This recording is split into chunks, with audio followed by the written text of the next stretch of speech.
നമസ്കാരം. വാർത്താ നിമിഷത്തിലേക്ക് സ്വാഗതം. ആദ്യം നോക്കാം ഈ മണിക്കൂറിലെ ഏറ്റവും പ്രധാനപ്പെട്ട വാർത്തകൾ. കോൺഗ്രസ് പുനഃസംഘടനയെ ചൊല്ലിയുള്ള തർക്കം തുടരുന്നു. ഗ്രൂപ്പ് നേതാക്കളെ അനുനയിപ്പിക്കാൻ കേന്ദ്ര നേതൃത്വം. നാളെ എത്തുന്ന താരിഖ് അൻവർ ഗ്രൂപ്പ് നേതാക്കളുമായി ചർച്ച നടത്തും. ബ്ലോക്ക് പ്രസിഡന്റുമാരുടെ പട്ടികയിൽ ചർച്ച നടന്നിട്ടില്ലെന്ന് MM ഹസൻ. വ്യാജരേഖ ചമച്ച കേസിൽ കെ വിദ്യയെ കണ്ടെത്താൻ അന്വേഷണം തുടരുന്നു.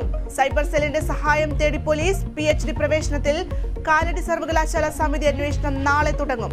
മാർക്ക് ലിസ്റ്റ് വിവാദത്തിൽ വാർത്ത നൽകിയ മാധ്യമ പ്രവർത്തകരെതിരെ കേസെടുത്തതിൽ പ്രതിഷേധം. സംസ്ഥാനത്ത് ഇന്ന് വ്യാപക മഴയ്ക്ക് സാധ്യത. 6 ജില്ലകൾക്ക് യെല്ലോ അലർട്ട്. കേരള, കർണാടക, ലക്ഷദ്വീപ് തീരങ്ങളിൽ മത്സ്യബന്ധനത്തിന് വിലക്ക്.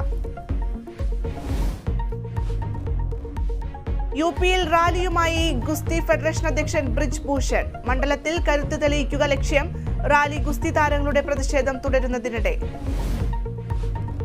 ചാമ്പ്യൻസ് ലീഗ് കിരീടത്തിൽ മുത്തമിട്ട മാഞ്ചസ്റ്റർ സിറ്റി. ഇന്റർ മിലാനെ പരാജയപ്പെടുത്തിയത് എതിരില്ലാത്ത ഒരു ഗോളിന്. സിറ്റിക്കായി ഗോൾ വല കുലുക്കിയത് റോഡ്രി. ഫ്രഞ്ച് ഓപ്പൺ വനിതാ സിംഗിൾസിൽ കിരീടം നിലനിർത്തി ഇഗ.